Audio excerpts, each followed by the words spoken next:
This is Good Omens on TV Podcast Industries, Episode 2, The Book, in association with...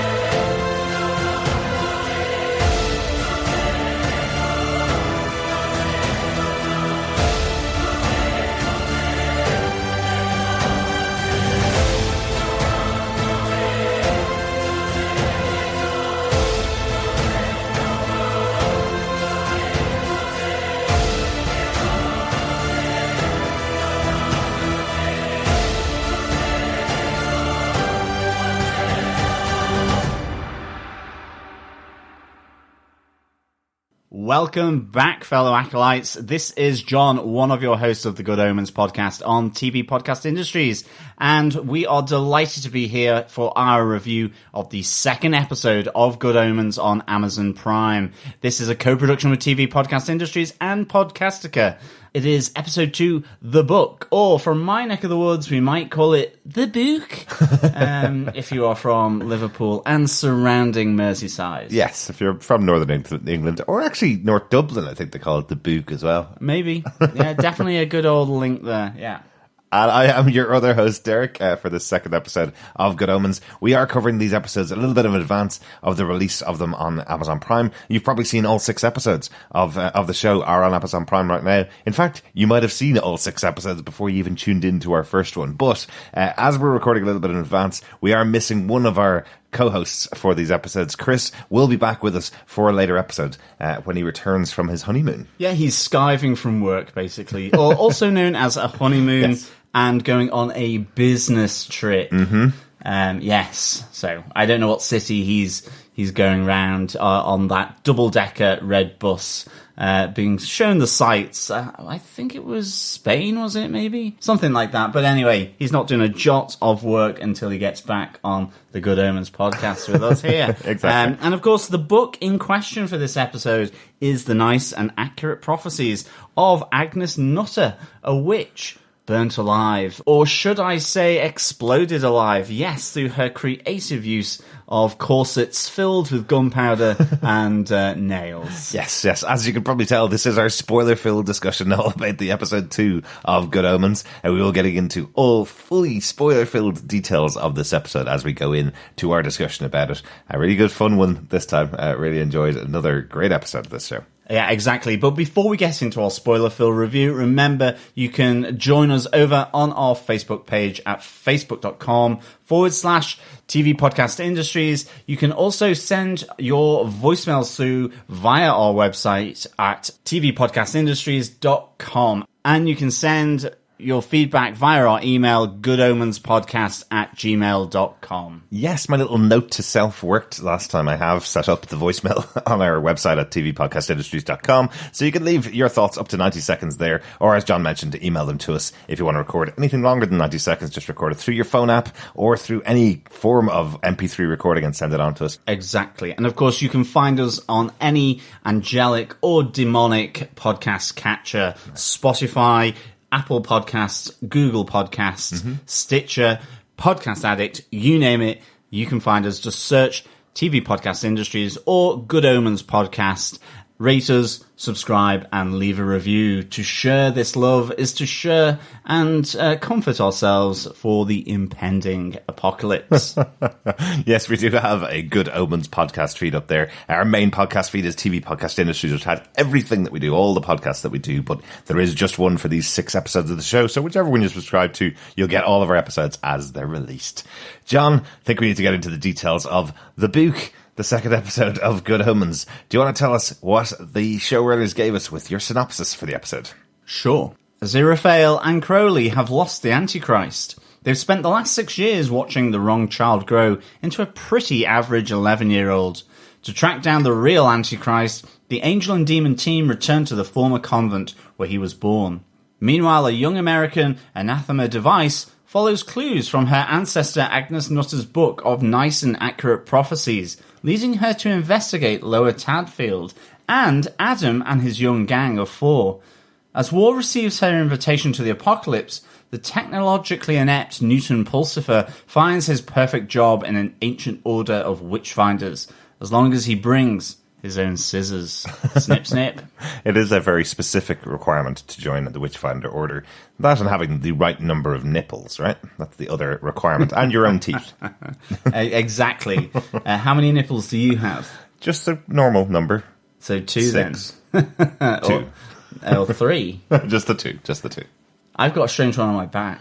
That's Don't know not what a that's nipple about job. now. Might need a doctor's attention. Okay, Yes. grand. One thing just wanted to put into our early notes before we get into our signs of the apocalypse, our 5 moments that we want to talk about for this episode. One of the things I just wanted to point out, the nice and accurate prophecies does get a lot of discussion in the book when people see the name of it. Because nice, a lot of people think just means polite, just means normal kind of thing. We hear in the show and in the book it's mentioned repeatedly that nice actually means precise and accurate. So it's the precise and accurate prophecies of Agnes Nutter. It means they're absolutely to the letter exactly what's going to happen in the future, which is what makes them so different to all of the other ones that have been out there, all the Nostradamus predictions, for example, which can be interpreted in many ways. These are, if you've seen it happen, and usually after the fact you realise, that was exactly what was happening, I just didn't know it. Well, it's quite good, isn't it? That nice and accurate.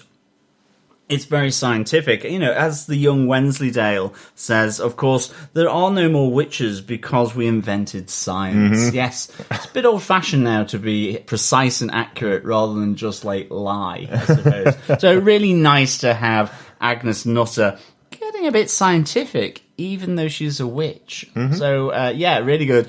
I do like the fact that one of the book reviews does say reminiscent of Nostradamus at his best. It is prime. Yes. I love that. Really good. Really, really good. But on to our first sign of the apocalypse. What's brewing there? You can't have war without war. Well, yes, of course. The first sign of the apocalypse for this episode is, yes, of course, it is the impending arrival of one of the horsemen of the apocalypse, or horse persons of the apocalypse, as they're called. Yes, one of 4 riders of the apocalypse is summoned, and this has all been outsourced, of course, to international delivery. I must say, I really love this summoning of war to join the apocalypse.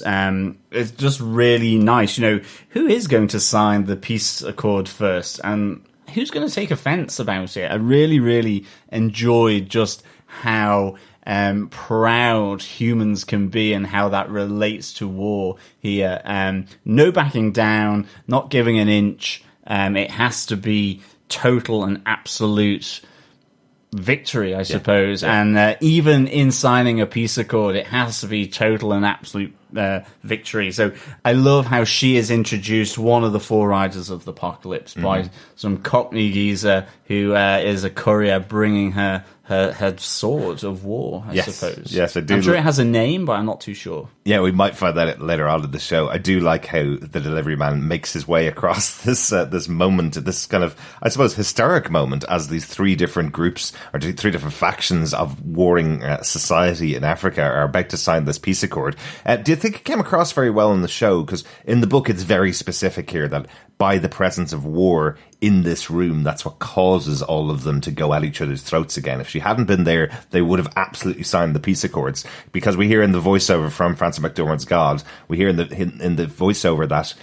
sometimes peace breaks out. Despite the fact that you might want a war, peace sometimes breaks out and people just get a bit bored of guns and people get a bit bored of violence and things blowing up. And the way they've explained it on the TV show is war gets very close to these people, has a quick conversation with them, and suddenly they're all at each other's throats about who's going to sign the accords first, you know. I like the idea, but I'm wondering, what do you think, John? You haven't read the book, so does it come across as well to you as it would have in the books? I think it definitely came across that the fact of her presence caused the trouble and strife in the tent. And led to everyone shooting one another, you know, sort of classic domino effect of the everyone firing in on themselves. Yeah. So I really got that sense that her presence at least initiates and kicks off war, or it intensifies it, because when she's walking through that village where people are firing bazookas, rocket launchers, there's the RPGs, there's machine gun fire going on. So you definitely get that sense. And I love the fact that you kind of get this impending doom from Gabriel and the other angel there, who I'm not quite sure who that was. He was involved in Sodom and Gomorrah, turning everyone to salt. We'll say that much. Yeah. Whichever angel that is, but Sandalford, I think. Yeah, Sandalford or something.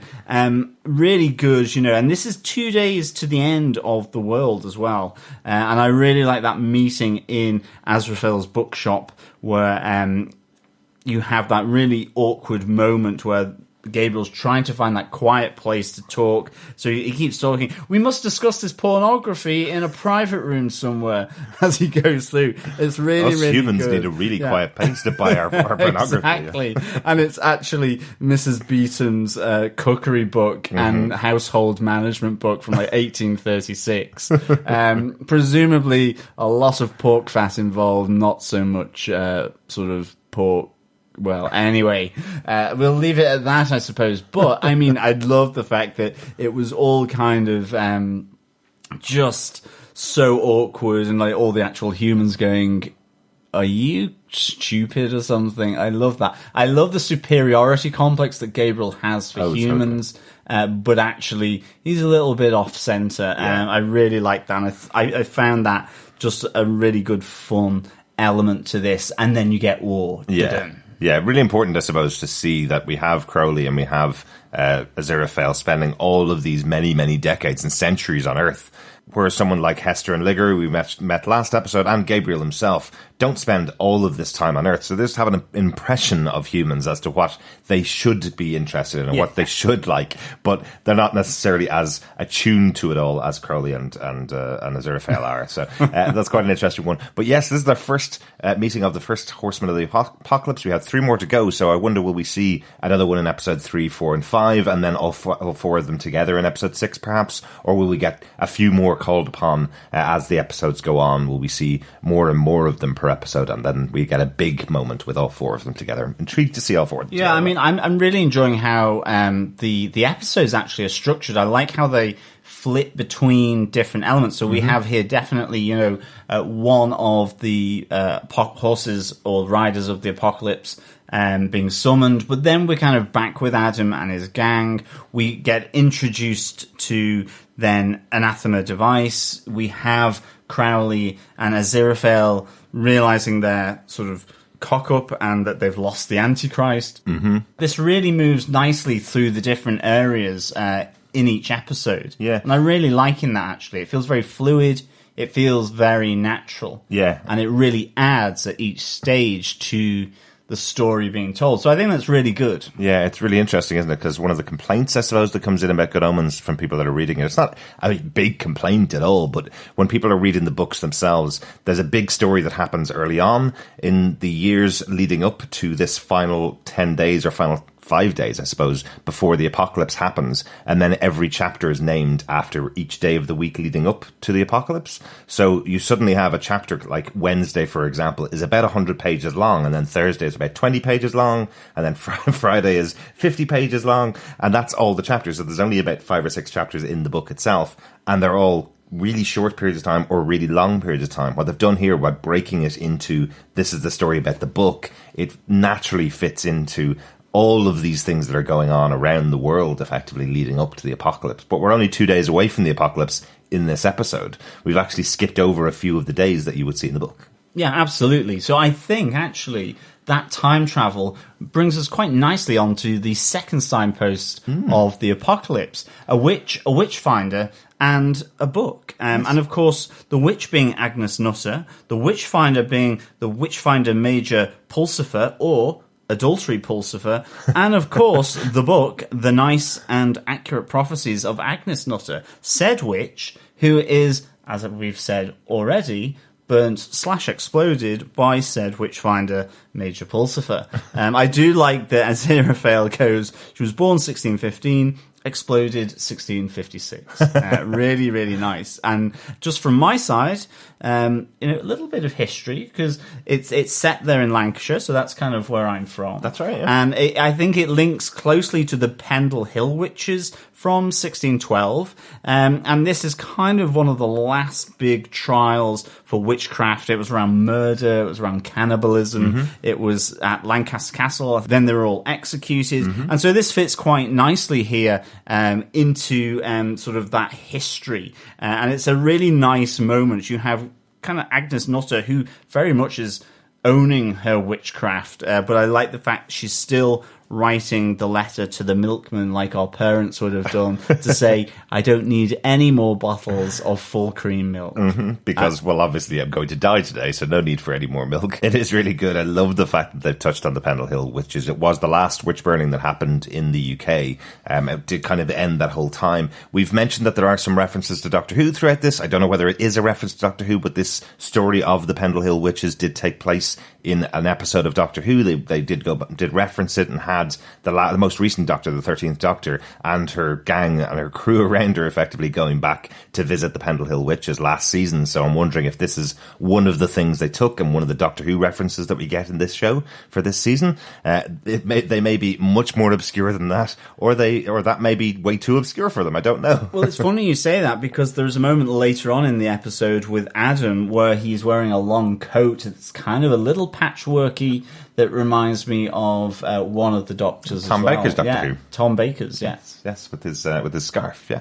Yeah, so, again, really little interesting. But I think this is really nicely done, having the conversation between the Witchfinder, adultery, Pulsifer, and just this lady from the village where, she said we should eat more dietary fibre. Oh, well, she's obviously a witch. She's obviously crazy. Yeah. And talking about, well, I can't stop taking out the gravel from the food that's kind of in there, really nicely done. This was a really good little moment. Certainly where then she, explodes herself. She asks them to come in closer, and she blows herself up. I really enjoyed the conversation, as you say, with the woman who's telling her that Agnes seems to go for these runs every morning, and it looks like she's running as if being pursued by somebody else. But when you look at her, she's not pursued by anybody at all. And when you ask her why she's doing it, she says, it's good for you. How can something like that be good for you? And you hear adultery Pulsifer say, maybe she's being pursued by demons that we can't see, and that definitely makes her a witch. I love also the confusion over his name as well. It's thou shalt not commit adultery, Pulsifer, but everybody just has shortened it down to adultery Pulsifer.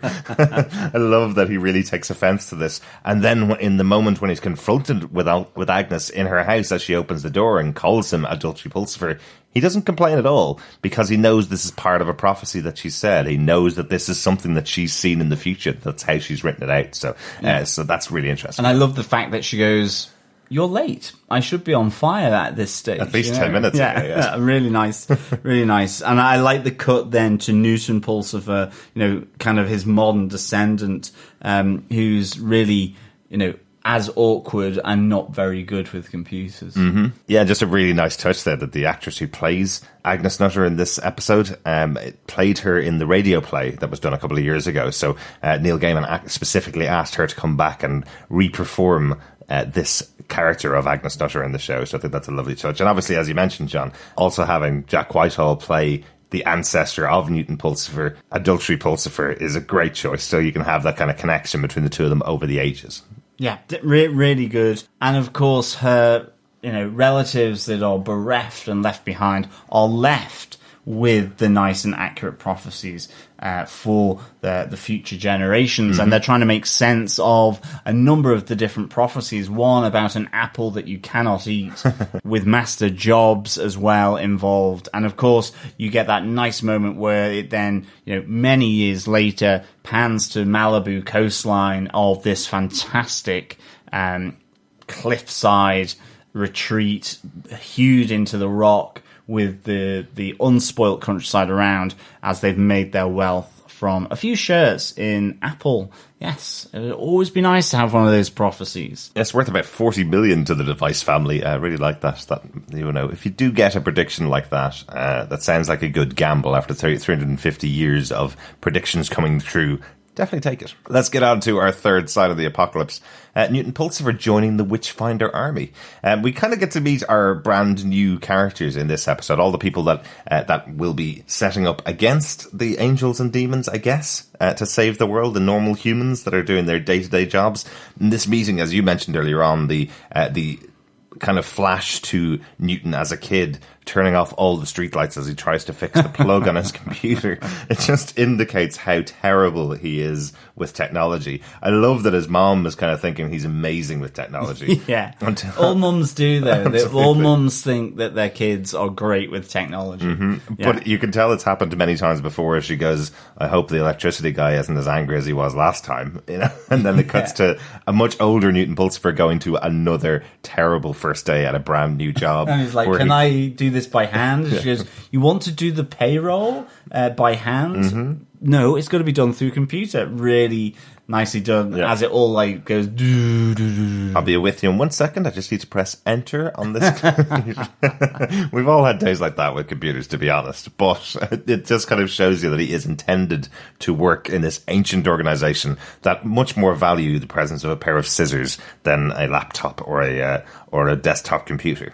Yeah, but in that moment after effectively being fired from his new job that he's only just started, he does meet the new modern Witchfinder Sergeant, Mr. Shadwell. Mm-hmm. Or dare I say it, modern Witchfinder Sergeant Shadwell. Tea, 9 sugars, and cheese and onion crisps, please.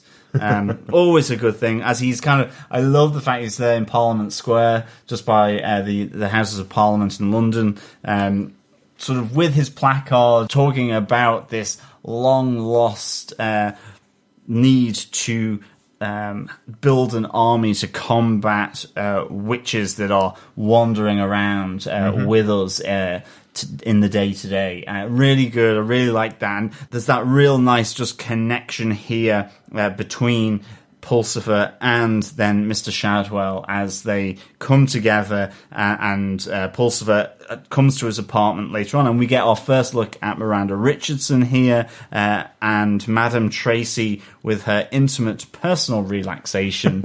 I really, really like Miranda Richardson, and anything she does is gold for me. Mm-hmm. But I he's taking the newspaper cutting that Mr. Shadwell has put in, hunt darkness, Witchfinder army, be a man, the advert for Witchfinder. Yeah. And as he arrives there, he's being asked to be maybe an intimate man. If he wants kink, he should have asked for it a bit earlier, made an appointment and asked his request. Nothing funny when it's just straight off the cuff, but instead, no, it's not with Miranda. It's not with Madame Tracy. Mm-hmm. It's with Mr. Shadwell. Again, 9 sugars, please. I really, really like this moment in the apartment. Yeah, really nice to meet Madame Tracy here. And I love, once again, what we have just from the books and just from these two wonderful British authors. These moments that you would only really get from British authors, I believe, is all of the misunderstandings of the meeting with Madame Tracy, where she's saying, are you here for the intimate moment? Are you here for a reading? I do those on Thursday and Friday, but, oh, sorry, which exact one did you read in the newspaper? Oh, actually, Shadwell said you were here to meet him. He was going to have a new assistant. It's a lovely little moment here between them, and nice to see Madame Tracy brought to life in this way. I have to say, a little concerned when I heard that Michael McKean was being cast as Shadwell. Didn't mention in our preview episode, just purely because I didn't want to spoil, that Shadwell is a Scottish character in the books, a grumpy old Scottish man, effectively. But having someone like Michael McKean, who is a great actor, who's been going around since the early 80s, he's been in so many wonderful comedies over the years, I was just nervous they were going to make Shadwell an American. And it would have just changed the character a little too much for me. Shadwell is the quintessential grumpy Scot living in London. That's what he always felt like to me. So I was really hoping that Michael McKean would turn out this great accent. And he's done it. He's done a really good job of this Scottish accent. There's a couple of moments that, he's not natively Scottish, of course, and he's playing it up a little bit for the actual comedy that's in there. But it works really well, and I'm so glad they kept him as a Scottish character. Yeah, I love that blunderbuss as well on his wall framed.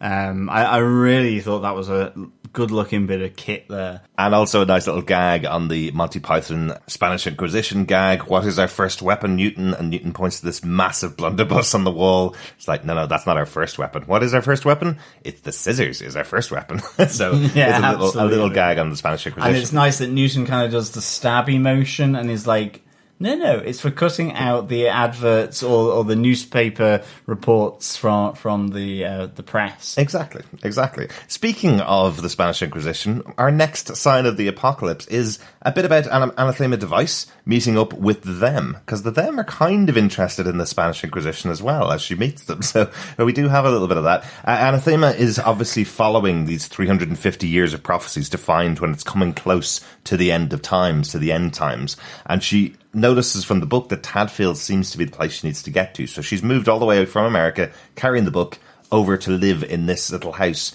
in Lower Tadfield. And instantly, because the them are so involved in everything that's going on, they instantly realise, oh, somebody new has moved in. I've been told she's a witch. Yes, to Jasmine Cottage, no less. Yeah. I do love her arriving at the UK border, and you've kind of got, the lady behind the desk going, so why are you here then? All that kind of thing. And she goes, I'm here in the UK to hunt down the heart of darkness, the Antichrist. No, I'm on vacation, as the border person kind of looks at her going, well, are you crazy? Way too much information. This is, and I think then her bumping into them, to Adam and his crew, really, really good. I love this moment with the ice cream, where we get introduced to Wensleydale, aka Jeremy, aka the youngster. We've got Pepper. I literally say AKA Jeremy, and the point is he's never been called Jeremy exactly. in his life. He's just a Wensleydale, and all that stands between him and accountancy is, well, time. Exactly. Really nicely done. You have Pepper, who was Pippin, Galadriel, Moonchild. Mm-hmm. All of our Lord of the Rings fans going to love that one. Yeah, right? Exactly. Born on a ley line, born at Glastonbury kind of thing. And then you have Brian. I have to say, Brian, I loved to bits. Although the way he eats an ice cream would send my teeth into just pure cold overdrive. I was seeing this kid eat that chocolate ice cream, and I was just like going, oh my God, my teeth would be screaming with sensitivity. Oh, just ice cream headache right there. And ice cream headache, all of it. It was just brilliant. But everyone needs a Brian. He's a bit dirty, he's a bit off the cuff, and I loved his obsession with chocolate. Yes, there's 39 different types of ice cream. Chocolate and chocolate, strawberry and vanilla with chocolate. I really, really I loved how that was all put together. Yeah. It really made you connect with these three members of Adam's friendship. And all of them I just absolutely think are amazing. No, I totally agree with you. They are presented so well immediately. I love that Wensleydale's the one that's kind of goes all out there with the numbers. It's like 39 different flavors of ice cream. There is a place that has all that, and Pepper calls everybody out on their BS immediately. She just kind of goes, hang on a second, there's not 39 flavors in the world, let alone in one little shop in America. Instantly calls them out. She's the only one, when Adam is saying something, she's the only one that tells him to shut up because she's talking as well. So it's a very strong little moment there. He is the leader of their group, but she's certainly willing to tell him when to be quiet while she's talking, because she has important things to say as well. I think I identify most with Brian, though. I think that person that's just really supportive. He's kind of almost like the other puppy of the group. He's kind of going, you tell me something and I'll support you, and I'll tell you, yes, we'll definitely be able to do that. Because he defends Adam, and he also defends Wensleydale as well. When Wensleydale says about the 39 flavors, he's defending everybody and going, we'll make this work. And I think that's why he's the kind of friend that everybody should have and ought to have. I think I'm probably a bit of a hybrid between Wensleydale and Brian, to be honest. But I love the fact that they meet Anathema Device through their own version of the Spanish Inquisition, which is actually the British Inquisition. Yes. And it's like, Wensleydale's not really getting it. He's like, are you a witch? Yes. And Pepper's like, keep saying no, and you have the tire swing of torture, which is basically Brian just torturing Wensleydale by pushing him on a swing, which is just awesome.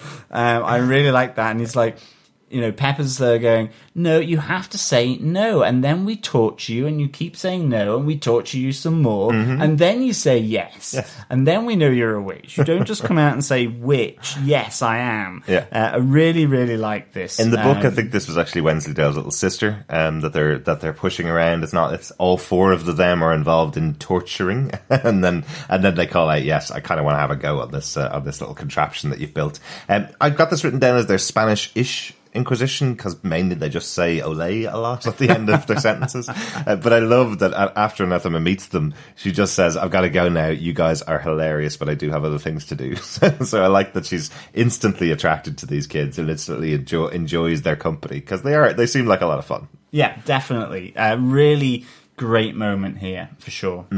We also have a little few moments with Adam on his own at his home with his parents. And I thought that was really quite good as well. You know, for me, watching the TV show, it definitely was just to really associate himself with his two parents again, because we saw them in the last episode, just to kind of have that reconnection. But there was that moment where it's kind of showing you all the different things on his bookshelves, and I was like wondering, what is that? Because one of them, the spaceship, the kind of flying saucer or flying square, is definitely one of the items from the opening credits. So I was expecting to kind of see the dog's red eyes coming from under the bed as he jumps up. So it's kind of interesting, but it felt a little strange. Yeah, definitely in the books, and I'm not going to spoil anything for future episodes in case it is taking from the books, but in the books, this moment where he's not actually asleep in bed, but he's pretending to be asleep in bed, is because he's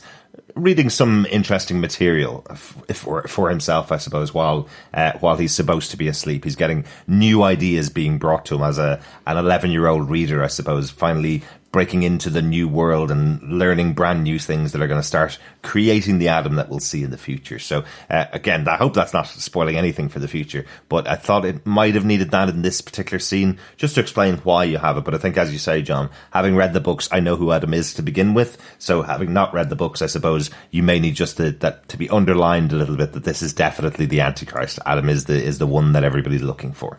Speaking of the people looking for him, let's get on to our fifth and final sign of the apocalypse. Crowley and Aziraphale returning to the orphanage. Yeah, I mean, I love that the whole kind of premise here of the episode for these two is that they've lost the Antichrist. It's dawned on them that it didn't go quite as well as they thought it was. Aziraphale is kind of giving all the options of why this failed, but primarily giving a long sort of speech about how evil will always fail because it's too intrinsically complicated and good will always out. And you have Crowley come back with, nah, it's just an ordinary cock-up, really. Really, really good. I think this whole thing, going back to the hospital, to the convent, having, Sister Mary Loquacious still there, now out of habit and Wimple, and sort of doing management training, which I must say, I did really like the kind of whole critique around this. Well, it's not PowerPoint presentations anymore because, well, they need to kind of identify leadership and leaders. So they send you paintballing. And I love that the paintball guns all become real guns because actually they're all kind of set against one another because they don't really like the people from HR or the people from supplies. I love the fact you also have this moment between Aziraphale and Crowley where Aziraphale kind of goes, well, in the right hands, whilst I don't really believe in guns, they do lend some weight to a moral argument. I think, and I love that little I think at the end from Aziraphale, because he's still not too sure, even after these 4,005 years he's been on Earth, or 4,050 years, something like that he's been on Earth, he's still not sure whether he is intrinsically good himself. And Crowley's the one that keeps pushing him and going, I'm not too sure whether you know what you're saying. So I believe in this scene, Crowley gives them all real guns because Aziraphale says that about guns. Exactly. He thinks he believes in them. I think Heaven would, but maybe they wouldn't. But I think they would, so Crowley gives them all guns. But he also gives them the ability to have miraculous escapes because it wouldn't be fun otherwise. If people were just being shot in the head with the guns, it wouldn't be fun. So everybody is just rolling and being missed. And they all have these really exciting moments where they get out of situations that they couldn't possibly get out of if it were real guns. Yes, I think I love the fact that Crowley forces that point on Aziraphale for sure by giving them the real guns. I love the fact that as they're walking out, the police have been called and have shown up and are arresting all the people on their management training. Yes. And I think on that point, I think hell has just consumed me. And just obviously, in case you didn't notice, if it's only your first time watching the episode, you do know that company is the company that let go of Newton Pulsifer for blowing up his computer on the first day. Everybody that's there is the company on the management training course that Newton should have been on. So he may have met up with Aziraphale and Crowley at this point if he'd stayed in the company and been able to work computers. Yes, exactly. But we do have a collision. Crowley, Aziraphale do bump into an Anathema device, and Aziraphale gets his hands on the book, The Nice and Accurate Prophecies of Agnes Nutter. I love this because there's a moment earlier in the episode where he's taking a phone call and someone is asking for that. And I was wondering, I wonder who that is. I wonder if it is anyone or someone.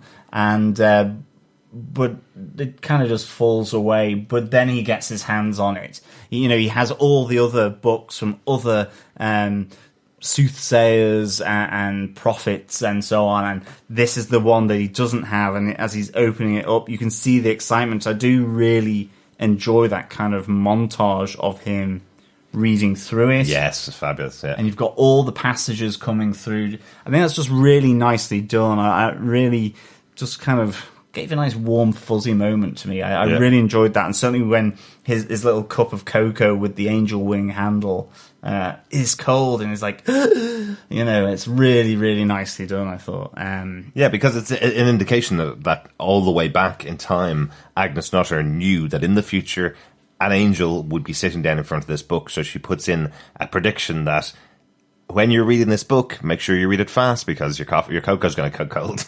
So he's reading this prediction as his cocoa's going cold. So a lovely little touch there to say that he will always be the one to sit down to read this book because she predicts everything in precise and accurate detail. The one thing that she also predicts, which is our big moment, the big reveal in the episode, is that there is a prophecy about how to get in contact with the Antichrist. I love this. Because the Antichrist's number, the beast's number, is 666, but you have to make sure you have the Tadfield area code. It's just so good. So good. Yes, the number of the beast is 666 plus the Tadfield area code.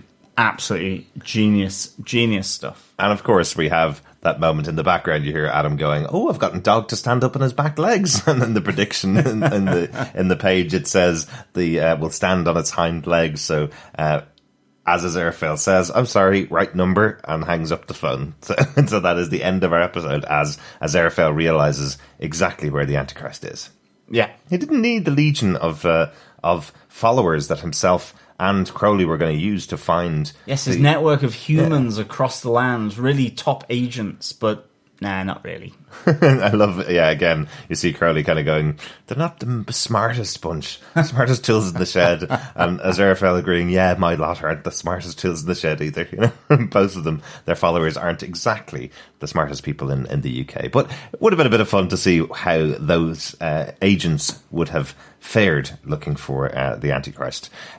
John, that's kind of the end of our top 5 points, our 5 signs of the apocalypse for this episode. Any notes that we haven't really talked about throughout the episode? Well, I have to say there is one moment that really just stands out for completely coming out of left field, completely off the wall, and that's Crowley talking to his plants. Or should I say, shouts at them, tortures them, puts the fear of God into them. I love you have the shaking plants. You know what you've done. Say goodbye to your friend. Grow better. Really, really good. I must say that just made me laugh so much. I mean, just a great kind of nutty aspect to this episode, which I thought was fantastic. It's really good fun, isn't it? And yeah, just definitely they've totally anthropomorphized those plants because you're seeing them shake in the background and you feel really sorry for these green plants that are doing their best to grow without leaving behind little marks on their leaves. Really good. One of my favorites is definitely as we see the young Newton Pulsifer in his room fixing his computer and the camera smacks off the window, just because it's absolutely unexpected that the camera would be, I suppose, a real camera at all. So it banging off the window. It's really breaking that fourth wall element where it's like he's even affecting the technology of the camera that is, watching him here. Really nicely done as well. And I think the Queen music as well, after Anathema device has gone across the bonnet of Crowley's car, that we have I Want to Ride My Bicycle from Queen. Yeah, a couple of little Queen moments in here, and they do get a special thank you at the end of the episode for the use of their music. We see early on, we hear Aziraphale asking for to put on some music in the car. He leans towards Velvet Underground, which definitely wouldn't be a band that Aziraphale would be interested in at all. But we do hear, as the kind of conversation is going on between Aziraphale and Crowley on the way to the convent, we do notice that the guitar solo from the end of We Will Rock You starts to creep in over the top of the music that's being played. So once again, music turning into Queen in the car, as we mentioned last episode. Yeah, so, and nice touches. I think as well, just coming back to that bump between Anathema and the car, you have Aziraphale fixing her broken arm, but also he fixes the bicycle and gives it gears. And there's a really nice moment in the car where Crowley's like, let us pray for the bicycle. Is that, and it's like, you gave it gears. And like, it's just really nice. And he has to take them away again because Anathema has noticed it. Exactly. So really good, I have to say. Dear Lord, please fix this bicycle. Really good. We need to have that prayer for our computer, I think. I think we might. I think I do feel a little bit like Newton Pulsifer with this computer sometimes. John, I think that's it for our notes and the episode itself. What did you think about the episode overall? How would you rate it? Well, I have to say, in good Total Recall fashion, I'm giving this 4.5 nipples out of 5. Maybe slightly more than Total Recall, in fact, but nonetheless, really just loved this. I thought there was a lightness to it. It was really funny. I loved the introduction of Adam and them here in a bit more detail. And, you just connect in there. You have the Anathema device being introduced, Newton Pulsifer, you have Agnes Nutter and this book of prophecies really sort of just hanging over this episode all the way because Crowley and Aziraphale have lost the Antichrist, and it's all here in Agnes's book. So for me, this was just so nicely done. So yeah, I'm enjoying this. I know I've not read the book, but I really, really want to see this. And yeah, the Tadfield area code being next to the number of the beast 666. Yes. Just classic. Absolute classic. Can't be that simple, can it? The only thing I wanted in this episode was just a little bit more focus on the nice and accurate prophecy. I really wanted to see what else had she hit over the years. I swear I saw something about who the murderer on the Orient Express was detailed in one of those. I want to check it out because it might just have been about the Orient Express. Well, definitely that montage of Aziraphale looking through the book. You want to pause some of those moments just to see what those prophecies are referring to, for sure. Yeah. Exactly. Thanks so much for joining us for this episode of Good Omens on TV Podcast Industries, episode 2 of the show. We'll be back, obviously, with our coverage of the next episode, Hard Times, episode 3 of the show. Make sure you subscribe to the podcast over at tvpodcastindustries.com. We have a bunch of ways to subscribe over there. You can email us your thoughts on goodomenspodcast@gmail.com. You can follow us on Twitter at tvpodindustries, and you can follow us on Facebook at facebook.com/TV Podcast Industries. And of course, you can follow Podcastica over on podcastica.com, where of course they have the Walking Dead cast for all things to do with The Walking Dead. There is their Strange Indeed as well, which is ramping up for Black Mirror Season 5. And of course, you have the Game of Thrones podcast that on there as well, House Podcastica. So go check those out and listen to the Podcastica series of podcasts as well. Really good stuff in there for all fans of Walking Dead, Game of Thrones, and Black Mirror. So definitely check those out for sure. Yeah, you can find links to all those podcasts over on podcastica.com. Thanks so much for joining us for this episode. Yeah, as always, fellow acolytes, it is a pleasure speaking with you. Remember, you can't have war without war, and you can't have podcasts without TV Podcast Industries. Nice. Dare I say it? No. I know, smooth. I can't wait to speak to you again soon. Speak with you next time. Bye. Bye. The apocalypse is coming. Grab your hard hat. Dr. Bob Phillips.